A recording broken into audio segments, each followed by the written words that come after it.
சத்தியம் உங்களை விடுதலையாக்கும். கர்த்தராகிய இயேசு கிறிஸ்துவின் நாமத்துக்கு மகிமை உண்டாவதாக. சத்தியம் உங்களை விடுதலையாக்கும் என்ற நிகழ்ச்சிக்கு அன்போடு உங்களை அழைக்கின்றேன். ஒவ்வொரு வாரமும் இந்த செய்தியை கேட்டு நீங்கள் ஆசீர்வதிக்கப்படுவீர்கள் என்று கர்த்தருக்குள் நான் விசுவாசிக்கிறேன். கடந்த நாட்களிலே நாம் ஸ்தோத்திர ஏசாயா 51வது அதிகாரம் 1-2 தியானித்து வருகிறோம். நீங்கள் வெட்டி எடுக்கப்பட்ட கன்மலையையும் தோண்டி எடுக்கப்பட்ட துறவின் குழியை நோக்கி பாருங்கள். ஆபிரகாம் ஒருவனாய் இருக்கையில் அவன் அழைத்தேன், ஆஸ்வதித்து பருக பண்ணினேன். உங்கள் தகப்பனாய் ஆபிரகாமையும் உங்கள் பெற்ற சாராளையும் நோக்கி பாருங்கள். அவன் ஒருவனாய் இருக்கையில் அழைத்தேன், ஆஸ்வதித்தேன், பருக பண்ணினேன். அன்பு தேவஜனமே, ஸ்தோத்திரம். ஆபிரகாம் யார்? ஒருவனாய் இருந்தான். ஆமேன். ஒரு விக்கிரகத்தின் பின்னணியில், சாபத்தின் பின்னணியில், தரித்திரத்தின் பின்னணியிலிருந்து வந்தவன் ஆபிரகாம். அந்த ஒரு மனிதனை ஆண்டவர் எல்லா விதத்திலும் ஆசீர்வதித்தார், சகல விதத்திலும் ஆசீர்வதித்தார். ஸ்பிரிச்சுவலாக, ஃபிசிக்கலாக, மெட்டீரியலில் ரொம்ப டாப்பில் போயிட்டான். அவனை அழைத்து ஆசோத்து பெருக பண்ணின ஆண்டவர் சொல்லுகிறார், அந்த ஆபிரகாமை பாருப்பா. உன் வாழ்க்கையில் பிரச்சனை, கஷ்டம், நெருக்கம், தோல்வி, போராட்டம் என்று கலங்காத, அழாத, குழம்பாத. ஆமேன். ஆபிரகாமை பாரு, தகப்பனை பாரு. அவன் ஒருவனாக வரும்போது அவனை அழைச்சி அவனை ஆஸ்வதிச்சு பெருக பண்ணலையா? நீ நோக்கி பாரு. உன்னையும் அழைச்சிருக்கிறேன், உன்னையும் ஆஸ்வதிச்சிருக்கிறேன், உன்னையும் கண்டிப்பாக பெருக பண்ணுவேன். உன் பிள்ளைகளை ஆஸ்வாதமாக வைப்பேன். உன் களஞ்சிகளெல்லாம் நிரம்பும். நீ வாளாகாமல் தலையாயிருப்பாய், நீ கீழாகாமல் மேலாயிருப்பாய். கர்த்தர் சொல்லுகிறார், ஆமென். உன் களஞ்சியங்களை நான் நிரப்புவேன். உன் ஆளுகளை திராட்சரசம் புரண்டு ஓடும். நீ அநேக ஜாதிகளுக்கு கடன் கொடுப்பாய். Praise the lord. ஆபிரகாமை பாரு. அந்த ஆபிரகாம் பாருப்பா. அவன் ஒன்றும் இல்லாமல் வந்தான். ஆபிரகாம் என் சிநேகிதன், ஆனால் நீ என் பிள்ளை. சிநேகிதனையே எப்படி ஆசுவச்சா? என் பிள்ளை நீ. உனக்கு அற்புதம் செய்யாமல் விட்டுருவனா? உன் கண்ணீர் மாறாமல் போயிருமா? உன் கடன் மாறாமல் போயிருமா? உன் பிள்ளைகளை வாழ்க்கை தூக்கி நிறுத்தாமல் விடுவேனா? சோர்ந்து போகாதீங்க, சோர்ந்து போகாதீங்க பிரதர், சிஸ்டர், சோர்ந்து போகாதீங்க. தாயை தகப்பனை கலங்காதீங்க. அந்த ஆபிரகாமை பார்க்க சொல்லுகிறார். உங்கள் தாயை சாராளை பார்க்க சொல்லுகிறார். ஸ்தோத்திரம். ஆண்டவர் ஏன் இந்த ஆபிரகாமை சாராளை பார்க்க சொன்னார்? பல காரியங்கள் இருக்கிறது. ஆனால் இந்த ஆபிரகாமை அழைத்து ஆஸ்வதித்து பருக பண்ண தேவனே அவர்களுக்குள் செய்த ஒரு 3 காரியங்களை தான் தியானித்து கொண்டிருக்கிறோம். அதில் ஒன்று, ஆதியாகமம் 15:5. அவனை வெளியே அழைத்து கொண்டு வந்து நட்சத்திரங்களை காண்பித்து இவ்வனமாய் சந்ததி இருக்கும் என்று சொன்னார். உன் கர்ப்ப பிறப்பனுக்கு சுதந்திரவாளியாக இருப்பான் என்று சொல்லும் பொழுது ஆபிரகாமால் நம்ப முடியலை. அவன் சொன்ன, ஆண்டவரே, 100 வயதானவனுக்கு பிள்ளை பிறக்குமா? 90 வயதான சாராள் பிள்ளைக்கு பால் கொடுப்பான் எவன் சொல்லுவான்? No chance. எல்லாம் முடிஞ்சிட்டு. அந்த இஸ்மவேல் உமக்கு முன்பதாக பிழைப்பானாக. ஆகாருக்கு பிறந்த அவன் நல்லா இருந்தால் போதியா? இனி எனக்கு ஒரு குழந்தையா? இனி எனக்கு ஒரு வாழ்வா? அந்த சிச்சுவேஷனில் தான் ஆண்டவர் அவன் வெளியே அழைத்து கொண்டு வந்து அவன் நட்சத்திரங்களை காண்பித்து எண்ணங்களை, சிந்தையை மாற்றினார். அவனுடைய எண்ணத்தில் எனக்கு 100 அவளுக்கு 90, எனக்கு 100 அவளுக்கு 90. வீடு போங்குது, காடு வாங்குது, சர்ற செத்து போச்சு, கர்ப்பம் செத்து போச்சு. அப்படி தான் நினைவு. அவன் இருதயத்தின் நினைவு எப்படி? அவன் அப்படியே இருக்கிறான். 23:7 வீட்டில் எழுதி போடுங்க. 23:7 நீதிமொழிகள். அவன் இருதயத்தின் நினைவு எப்படி? அப்படியே இருக்கிறான். ஆமேன். அவர் தமிழ் மொழியாக்க இப்படி சொல்லுகிறது, ஒருவன் தன் இருதயத்தில் எப்படி சிந்திக்கிறானோ, எப்படி நினைக்கிறானோ அப்படியே மாறிவிடுகிறான். இதான் ப்ராஃபஸி, இதான் தீர்க்க தரிசன வார்த்தை. உங்களை பற்றி என்ன நினைக்கிறீங்க? உங்கள் பிள்ளை பற்றி என்ன நினைக்கிறீங்க? உங்கள் ஆரோக்கியத்தை பற்றி, உங்கள் தொழிலை பற்றி, பொருளாதாரத்தை பற்றி, மனைவி பற்றி, கணவனை பற்றி என்ன நினைக்கிறீங்க? இல்லையே, கணவன் திருந்தவே மாட்டார், அவர் மனம் திரும்பவே மாட்டார், அவர் மோசமானவர். அப்போ அப்படியே தான் இருப்பார், இன்னும் மோசமாக தான் மாறுவார். ஆனால் வேதம் சொல்லுது, உலகத்தில் வந்து எந்த மனுஷனை பிரகாசிப்பிக்கிற மெய்யான ஒளியை அந்த இயேசு. நீங்கள் சொல்லுங்கள், என் கணவனை கர்த்தர் பிரகாசிப்பிக்க பண்ணுவார், நானும் என் வீட்டாரும் என்றால் கர்த்தரை செய்விப்போம். கர்த்தராக இயேசுவை விசுவாசிக்கிறபடினால ஆமென், ஹல்லேலூயா, என் குடும்பம் ரட்சிக்கப்படும், நான் குடும்பமாக கர்த்தரை ஆராதிப்போம். இப்படி பேசணும், இப்படி நினைக்கணும், இப்படி நினைக்கணும். ஆபிரகாமினுடைய சிந்தையை, விழுந்து போன சிந்தையை மாற்றினார் ஆண்டவர். அதுக்கப்புறம் ஆபிரகாம் பற்றி சொல்லப்பட்டிருக்கிறது. ரோமர் 4வது அதிகாரம் 19 ஆபிரகாம் தன் சரீரம் செத்து போனதையும் சாராள் கர்ப்ப செத்து போனதையும் எண்ணாது இருந்தான். முதலாவது, நட்சத்திரங்களை காண்பித்து எண்ணங்களை மாற்றினார். Price the Lord. எண்ணங்களுக்கு ஒரு உதாரணத்தை சொல்லி நான் அடுத்த பாயிண்ட்டுக்குள்ளே கடந்து செல்ல விரும்புகிறேன்.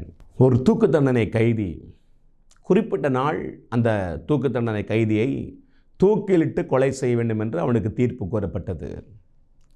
அந்த கைதி தூக்கு தண்டனை நாளை எதிர்பார்த்து கொண்டிருந்தான். அப்பொழுது சில மருத்துவர்கள் அரசாங்கத்திடம் போய் சில அனுமதியை பெற்றார்கள், ஆராய்ச்சி படிப்பிற்காக. என்ன அனுமதி பெற்றார்கள்? ஐயா, இந்த நபரை தூக்கிலிட்டு கொலை செய்ய வேண்டும் என்று தீர்ப்பு வழங்கியிருக்கிறீர்கள், அதே நாள் அதே நேரத்தில் அந்த நபரை நாங்கள் கொலை செய்கிறோம், ஆனால் தூக்குப்பட்டு அல்ல, எங்களுக்கு ஆராய்ச்சி படிப்புக்காக இதற்கு நீங்கள் உதவி செய்ய வேண்டும் என்று கேட்டுக்கொண்ட பொழுது அரசாங்கம் அதற்கு அனுமதித்தது. குறிப்பிட்ட நாள் வந்தது. அந்த கைதியை ஒரு இருக்கையில் அமர வைத்திருந்தார்கள். அந்த இருக்கைக்கு முன்னாடி இந்த மேஜையிலே டேபிளிலே ஒரு சூட்கேஸ் வைக்கப்பட்டிருந்தது. அவரை சுற்றிலும் மருத்துவர் குழு நின்று கொண்டிருந்தார்கள். அப்போது மருத்துவர் சொன்னார், அப்பா, இன்னைக்கு உனக்கு தூக்கு தண்டனை நாள், தூக்கிலிட்டு கொலை செய்ய வேண்டும், ஆனால் நாங்கள் இன்றைக்கு தூக்கிலிட்டு கொலை செய்ய போறவில்லை என்று சொல்லி அவனுக்கு முன்னாடி இருந்த அந்த சூட்கேஸை திறந்து காண்பித்தார்கள். அந்த சூட்கேஸுக்குள்ளே கொடிய விஷம் நிறைந்த பாம்பு இருந்தது, பயங்கர விஷம் நிறைந்த பாம்பு இருந்தது. அதை பார்த்து பதறி போனான். அவர்கள் சொன்னார்கள், அப்பா, உன் கண்ணை நாங்கள் கட்டிடுவோம், எங்கள் மருத்துவர் ஒருவர் 1 2 3ன்னு சொல்லும்போது இந்த பாம்பை வச்சு கொத்தி தான் உன்னை கொலை செய்ய போகிறோம் என்று சொல்லி அந்த பாம்பை பார்த்து கொண்டிருக்கும் பொழுதே, இவன் உள்ளம் பதறி கொண்டிருக்கும் பொழுதே 2 கண்களையும் கட்டினார்கள், இறுக கட்டினார்கள். இப்போ இந்த கைதியின் கண்களுக்கு முன்பதாக சூட்கேஸில் இருக்கிற பாம்பு தான் தெரிந்து கொண்டே இருக்குது, அதை தான் நினைத்து கொண்டே இருக்கிறான். என்ன பண்ணாங்க தெரியுமா?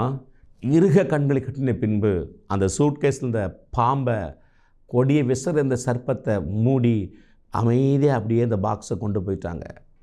இப்போ இவன் கண்ணுக்கு முன்னாடி பாம்பு இல்லை, ஆனால் இவன் மனக்கண்ணில் என்ன நினச்சிக்கிட்டு இருக்கிறான்னா, எனக்கு முன்னாடி பாம்பு இருக்குது, அது கொத்தி கொலை செய்ய போகிறார்கள். ஒரு மருத்துவர் 1 2 3ன்னு சொல்லும்போது இன்னொரு மருத்துவர் நீடில் வச்சு அந்த கைதியின் தொடையில் குற்றி எடுத்துட்டார். அவருடைய நினைவில் பாம்பு கொத்திட்டு நினைத்தார். சில வினாடிகளிலேயே அந்த நபர் துடித்து மரித்து போனாராம். அவருடைய சரீரத்தை பரிசுத்து பார்த்த பொழுது பாம்பின் விஷத்துக்கு ஒப்பான ஒரு பாய்சன் கிரியேட் ஆகியிருந்ததாம். பார்த்தீங்களா அன்பு சகோதரா, நினைவுக்கு எவ்வளோ வல்லம் இருக்குது. பாம்பு கொத்தலை, ஆனால் பாம்பு தான் கொத்திட்டு என்று நினைத்த பொழுது அவர் மரித்து போனார். எல்லாம் முடிஞ்சுன்னு நினைக்கிறீங்களா? இல்லை, தேவன் உங்களுக்கு இனிதான் ஒரு புதிய ஆரம்பத்தை வைத்திருக்கிறார், இனிதான் புதிய துவக்கத்தை வைத்திருக்கிறார். ஸோ உங்கள் எண்ணங்களில் வாக்கு தத்தங்கள் நினைக்கிறா பகலா, இந்த வேதத்தை நேசிங்க, இந்த வாக்கு தத்தங்களை நேசிங்க. நினைவில் இல்லாததை, நஷ்டத்தை தான் நினைக்க தோணும். பிசாசை தான் நினைக்க வைப்பான், எது இல்லையோ அதை தான் சிந்திக்க வைப்பான். ஆனால் வேதம் சொல்லுது, இரவு பகலும் இந்த வேதத்தை தியானிக்கிற மனுஷன், நினைக்கிற மனுஷன் பாக்கியவான். பாக்கியவான் என்ன தெரியுமா? 5 அர்த்தங்கள் இருக்கிறது.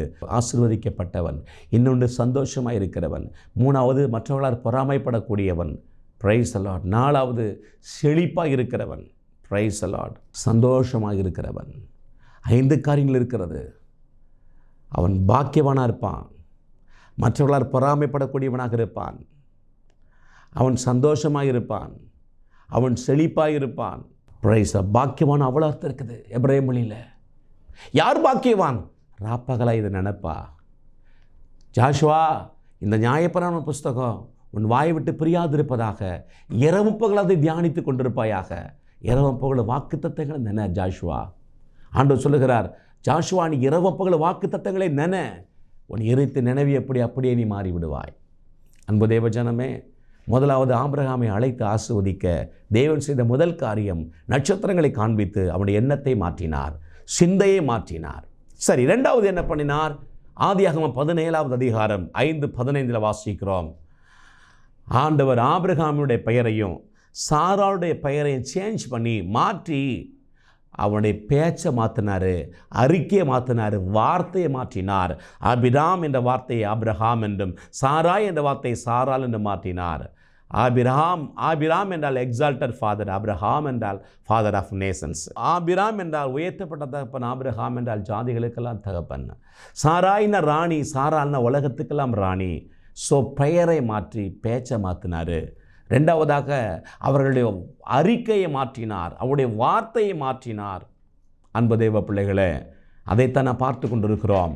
நீதிமொழிகள் 18:21 மரணமும் ஜீவனும் நாவின் அதிகாரத்தில் இருக்கிறது. என்னாகமம் 14:28 இந்த ஜனங்களின் காதுகள் கேட்க என்ன சொன்னார்களோ அதன்படி நான் அவர்களுக்கு செய்வேன். இந்த ஜனங்களின் காதுகள் கேட்க என்ன சொன்னார்களோ, என்ன சொன்னாங்க தெரியுமா? இந்த வனாந்தரத்தில் நாங்கள் செத்து போனால் நல்லா இருக்கு, நாங்கள் எல்லாரும் செத்து போனார்கள், அவருடைய சந்ததிகள் தான் கானானுக்குள் பிரவேசித்தார்கள். வாயின் வார்த்தையில் அவ்வளவு வல்லமை இருக்கிறது. பாருங்கள், இந்த உலகத்தை தேவன் உண்டாக்கும்போது இந்த உலகம் வெறுமையாக இருந்தது, ஒழுங்கின்மையாக இருந்தது, இருள் இருந்தது. இந்த ஒழுங்கின்மையை, வெறுமையை, இருளை எப்படி தேவன் மாற்றினார் தெரியுமா? வார்த்தையினால். வெளிச்சம் உண்டாக கடவுதென்றார், வெளிச்சம் உண்டாயிற்று. ஆமென். ஆகாய விரி கடவுதென்றார், உண்டாயிற்று. ஐயா, நம்ம பார்க்கிற வானத்தையும் பூமியையும் ஆண்டவர் உண்டாக கடவுது என்ற வார்த்தையில் உண்டாக்கினார். வார்த்தைக்கு அவர் வல்லமை இருக்கிறது. உங்கள் வாழ்க்கை ஒழுங்கின்மையாக இருக்குதா, வெறுமையாக இருக்குதா, குறைவாக இருக்குதா, இருளாக இருக்குதா? அந்த வார்த்தையினால் அதை மாற்ற முடியும். இருளை பற்றி பேசாதிருங்கள், இருளை பார்த்து பேசுங்கள். கோலியத்தை பற்றி பேசாதிருங்கள், கோலியத்தை பார்த்து பேசுங்கள். மலையை பற்றி பேசாதிருங்கள், மலையை பார்த்து பேசுங்கள். ஒழுங்கின்மை பற்றி பேசாதிருங்கள், அல்லையா, அந்த ஒழுங்கின்மையை பார்த்து பேசுங்கள். அலங்கோலத்தை பார்த்து பேசுங்கள். பாருங்கள், அலங்கோலமாக இருந்த இந்த பூமி அலங்காரமாய் மாறினது தேவனுடைய வார்த்தையினால். ஸோ வார்த்தைக்கு அவ்வளோ பவர் இருக்கிறது, வார்த்தைக்கு அவ்வளோ வல்லமை இருக்கிறது. ஆமென். மனுஷன் எதை விதைக்கிறானோ அதை அறுப்பான். வார்த்தை, தேவனுடைய வசனம், வாக்கு தத்துவம், அது தேவனுடைய விதையாக இருக்கிறது. விதைக்கிறவனை பற்றி ஓமையில் சொல்லுகிறார், விதை தேவனுடைய வசனம். ஸோ வசனத்துக்குள்ள உயிர் இருக்குது, நாக்கிலே வல்லம் இருக்குது, வசனத்துலேயும் வல்லம் இருக்குது, நாக்கிலே வல்லம் இருக்குது. ரெண்டும் சேரும்போது அசாதாரண வல்லமையாய் வாழ்க்கையில் வெளிப்பட ஆரம்பித்து விடுகிறது. சவுலும் அவனுடைய வீரர்களும் 40 நாள் கோலியாத்துக்கு முன்னாடி நின்றார்கள். அவன் வந்து நிற்பான், அவன் சொல்லுவான், உங்களில் ஒருவன் வந்து என்னை ஜெயித்தால் நாங்களும் உங்களுக்கு அடிமை என்று சொல்லுவான். பாருங்கள், நான் ஜெயித்தால் நீங்கள் எனக்கு அடிமை என்று சொல்லுவான். இந்த வார்த்தைகளை கேட்ட பொழுது அவனுடைய உயரத்தையும் அவனுடைய கைகளையும் கால்களையும் விரல்களையும் பார்த்த பொழுது அவ்வளோ பெரிய இராணுவத்தில், ஆமென், யுத்தத்தில் சிறந்த சவுலும் அவனுடைய வீரர்களும் பயந்து ஓடுவார்கள். வீட்டில் போயிட்டு அடுத்த நாள் காலையில் வருவார்கள். அது வரைக்கும் என்ன யோசித்தாங்க? 24 மணி நேரமும் அந்த கோலியாத்தை பற்றியே சிந்தித்தார்கள். அவன் கையை பற்றி, அவனுடைய ஈட்டியுடைய ஹெட்டு மட்டும் 12 கிலோகிராம், ஈட்டில் இருக்கிற ஹெட்டு மட்டும் 12 கிலோகிராம். ஸோ அது எவ்வளோ பெரிய ஈட்டியாக இருந்திருக்கும், அவன் எவ்வளோ பெரிய ஜெய்ஜாண்டிக்காக இருந்திருக்கிறான். அவன் உருவத்தை பற்றி பேசினார்கள், அவனுடைய விரலை பற்றி பேசினார்கள், அவனுடைய ஈட்டை பற்றி பேசினார்கள், அவனுடைய கவசத்தை பற்றி பேசினார்கள். ஆனால் தேவன் யார் என்று அறிவர்களுக்கு இல்லாமல் போயிற்று. பாருங்கள், அந்த சேனைக்கு தாவீது புறப்பட்டு வருகிறான். சின்ன பையன் தாவீது வருகிறான். அவனை பார்க்குறான். ஒரு மேட்ரையில் சிங்கத்தின் கைக்கும் கரடின் கைக்கும் தப்பி தெய்வம், இனி என்ன எம்மாத்திர சுண்டைக்கா அற்பமாக பேசுகிறான். இவர்கள் அவனை பெருசாக ஆகிட்டான். கடனை பற்றி பெருசாக நினைக்காதீங்க, அது அற்பமாக பாருங்கள். வியாதி பற்றி பெருசாக பேசாதீங்க, அற்பமாக பாருங்கள், அசட்டையாக பாருங்கள். கோலியாத்தை அவன் அசட்டையாக பேசுன, இங்கே பாருங்க வா.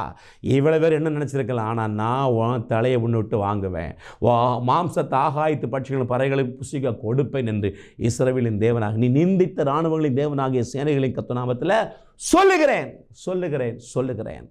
கடனை நீங்கள் பெருசாக பார்க்க அது பெருசாகிட்டே இருக்கும். உங்களை பற்றி யார் தப்பாக பேசலாம், அதெல்லாம் நினைக்காதீங்க. நீங்கள் பேசுங்க, என் மீட்பருயிரோடு இருக்கையிலே என்ன குறை உண்டு நீ சொல் மனமே. என் கர்த்தர் என்னோடு கூட இருக்கிறார், அவர் எனக்காக யாவற்றை செய்து முடிப்பார். கர்த்தர் கரமினை உயர்த்தும், அவருடைய காருண்யனை பெரியவளாய் மாற்றும் என்று சொல்லுங்கள். கடனை பெருசாக நினச்சி அழாதீங்க, தைரியமாக சொல்லுங்கள், ஏன் நான் விசுவாசிக்கிறேன் தேவன் கடனை அடைக்க வைப்பார். என் கலைஞ்செல்லாம் நிரம்பி வழியும், என் பலவீனத்தை சுமந்துட்டார். ஸோ நான் ஆரோக்கியத்தை அனுபவிப்பேன். Praise the lord. ஸ்தோத்திரம். சாத்ராக், மேஷாக், ஆபேத், நேகோன் 3 பேர் சொன்னார்கள், ஸ்தோத்திரம், நாங்கள் ஆராதிக்கிற எங்கள் தேவன் எங்களை தப்புவிக்க வல்லவராக இருக்கிறார். பேசினாங்க, நாம் எரிகிற சூளைக்கு ராஜாவின் கைக்கும் என் தேவன் தப்புவிப்பார். பாருங்கள், தூக்கிட்டு போனவங்க செத்தாங்க, தூக்கி உள்ளே போட்டுட்டாங்க. பெரிய சூளை மேலேருந்து கீழே அங்கேருந்து தூக்கி உள்ளே போட்டாங்க, கபகவனத்து எரியுது. அவங்க சொன்ன வார்த்தை, நாங்கள் ஆராதிக்கிற எங்கள் தேவன் எங்களை விடுவிக்க வல்லவராக இருக்கிறார். பாருங்கள், அந்த வார்த்தையின்படியே தேவன் அவர்களை விடுவித்தார். சிங்காசனத்திலிருந்து அந்த சூளைக்குள்ளே தேவனை குதித்தார். அந்த அக்கினி ஜுவாலையை ஏசி ரூபாக மாற்றினார். அவர்களோடு கூட அவரும் நடந்து வந்தார். அக்கினி அவர்கள் மேல் பலன் செய்யவில்லை, வஸ்திரம் கருகி போகவில்லை. ஆமாம், வஸ்திரம் எரியவில்லை, முடி கருகி போகலை. காரணம் என்ன? அவரோட வார்த்தை. கோலியாத்து வீழ்ந்தது கூழாங்கல்லினால் அல்ல, வார்த்தையினால தான் விழுந்தான். அவன் பேசின வார்த்தை, சொல்லுகிறேன்னு சொன்னான். சொல்லி அவன் கவனை வச்சு அடிக்கும்போது நெத்தியில் பட்டவன் மல்லாக்க விழணும், ஆனால் குப்புரடிக்க விழுந்தான். ஆமேன். அவன் கவனக்கல்லை அடிக்கும்போது பின்னாடி தூதன் புதட்டியில் ஒரு போடு போட்டான். முதலேன்னு குப்புற விழுந்தான். கோலியாத்தை பற்றி பேசாதீங்க. உங்கள் பிரச்சனை, உங்கள் தேவை, உங்கள் கஷ்டம் கோலியாத்தை மாதிரி பயங்கரமாக பயமுறுத்தலாம். அதை ஆண்டவர் சொன்னார், எவனாகிலும் இந்த மலையை பார்த்து பற்றி இல்லை, நீ பெயர்ந்து சமுத்திரத்தில் தள்ளுண்டு போய் என்று தன் இருதயத்தில் சந்தேகப்படாமல் சொன்னால், விசுவாசித்து சொன்னால் சொன்னபடி ஆகும். ஆபிரகாம் சொன்னால், நாங்கள் திரும்பி வருவோம். வேலைக்காட்ட சொல்கிறேன், நாங்கள் அவ்விடம் மட்டும் போய் தொழுதுகிட்டு திரும்பி வருவோம். ஈசாக்க பலி செலுத்த போகிறான். ஈசா கேட்குறான், அப்பா பலிக்கு விறகு இருக்குது, தீவெட்டி இருக்குது, ஆடை எங்கே, பலி பொருளைங்க, இவனுக்கு தெரியும் அவனை தான் கொல்ல போகிறான்னு. அவன் சொல்கிறார், கர்த்தர் பார்த்து கொள்வார். எவ்வளோ பெரிய விசுவாச வார்த்தை! இந்த வார்த்தை கர்த்தர் கனப்படுத்தினார். இந்த வார்த்தை கர்த்தர் கனப்படுத்தி ஆபிரகாம் ஈசாக்கை அழிவுக்கு தப்புவித்தார். ஆகவே ரெண்டாவதாக ஆபிரகாமை அழைத்து ஆஸ்வதிக்க அவர் பெயரை மாற்றி பேச்சை மாற்றினார், வார்த்தையை மாற்றினார். ஸோ வார்த்தையில் கவனமாக இருப்போம். தொடர்ந்து வார்த்தைகளை குறித்து அடுத்த சீரீஸில் தியானிப்போம். கர்த்தர் நம்மோடு பேசுவாராக. எல்லாரும் ஜெபிக்கலாம். கிருபை நிறைந்த அன்பு தகப்பனே, கர்த்தராகிய இயேசுவின் நாமத்தில் உம்மை துதிக்கிறோம். ஆபிரகாமை அழைத்து ஆஸ்வதித்து பெருக பண்ணின தேவன் ஒருவனாக இருக்கையில் அழைத்து ஆஸ்வதித்து பெருக பண்ணியது. அதுக்கு நீங்கள் செய்த ரெண்டாவது காரியம், பேச்சை மாற்றி, அந்த பெயரை மாற்றி பேச்சை மாற்றினீங்க, அறிக்கையை மாற்றினீங்க, வார்த்தையை மாற்றினீங்க. ஆண்டவரே, முதலாவது சிந்தையை மாற்றினீர், எண்ணங்களை மாற்றினீர், அதே போல் அறிக்கையை வார்த்தையை மாற்றினீர். அதே போல் நம்முடைய பிள்ளைகள் பிரச்சனைகளையும் நஷ்டத்தையும் தோல்வியும் பேசாமல் உங்களுடைய வார்த்தையை, வாக்கு தத்தங்களை, விசுவாச வார்த்தைகளை பேசி நீதி உண்டாக இருத்தலை விசுவாசிக்கப்படும், ரட்சிப்பு உண்டாக வாயினாலே அறிக்கை பண்ணப்படும் என்ற வசனத்தின்படி வார்த்தையில் கவனமாக இருந்து வாக்கு தத்தங்களை விதைத்து வெற்றியை வாழ அனுகிரகம் செய்யுங்க. இயேசுவின் நாமத்தில் பிதாவே, amen, amen. God bless you. கர்த்தர் உங்களை ஆசீர்வதிப்பாராக. ஆமென். Pastor S. ராஜேஷ், இயேசுவின் இரத்தக்கோட்டை, நல்ல சமாரியன் ஐக்கிய ஊழியங்கள், 15/272/1, பெரிய செல்வம் நகர், தாளமுத்து நகர் பகுதி, சிலுவைப்பட்டி, தூத்துக்குடி.